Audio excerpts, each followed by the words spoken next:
Повила водно седница на Советот за безбедност ја свика шефот на државата Пендаровски. На дневен ред тековни прашања од одбраната, но и горливиот проблем со аерозагадувањето. Пендаровски на состанокот повика и екоактивисти. Тие очекуваат да се преземат итни мерки. Игор Панов ја следи седницата, со деталите го вклучуваме во овој дневник. Игор, добро вечер и повели со твојот извештај. Добро вечер, Гордана. Се јавуваме од председателската резиденција на вилата Водно. Значи, заврши првиот дел од седницата на Советот за безбедност, на кој што се разгледуваа тековни прашања поврзани со безбедноста и одбраната на земјата, на која освен членовите на Советот за безбедност присуствуваше и директорот на Агенцијата за национална безбедност Виктор Димовски, Еролд Муслиу, директорот на Агенцијата за разузнавање, Зоран Ангеловски, директорот на оперативно-техничката агенција, како и началникот на Генералштабот на армијата на Република Македонија Васко Ѓурчиновски.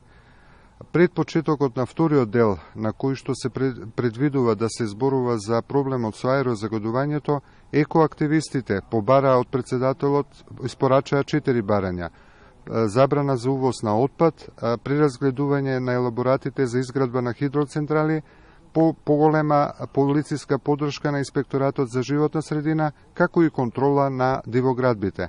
Предлагам овде да ги слушнеме изјавите од екоактивистите пред средбата со председателот Пендаровски. Секоја година на 3000 жртви од аерозагадувањето.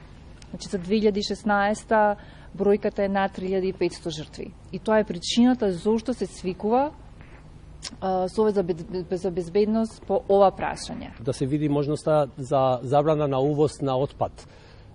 Ние увезуваме многу отпад, а не можеме да си го менаџираме нашиот отпад што го произведуваме во нашата земја, така да тоа е една од првите барања. Ова е последната врата во која влегуваме за да разговараме за проблемите кои ги истакнавме и сега и во последните 6 години.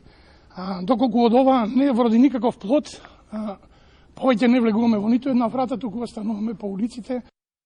По завршувањето на средбата се очекува изјава да даде и господинот председател Стево Пендаровски.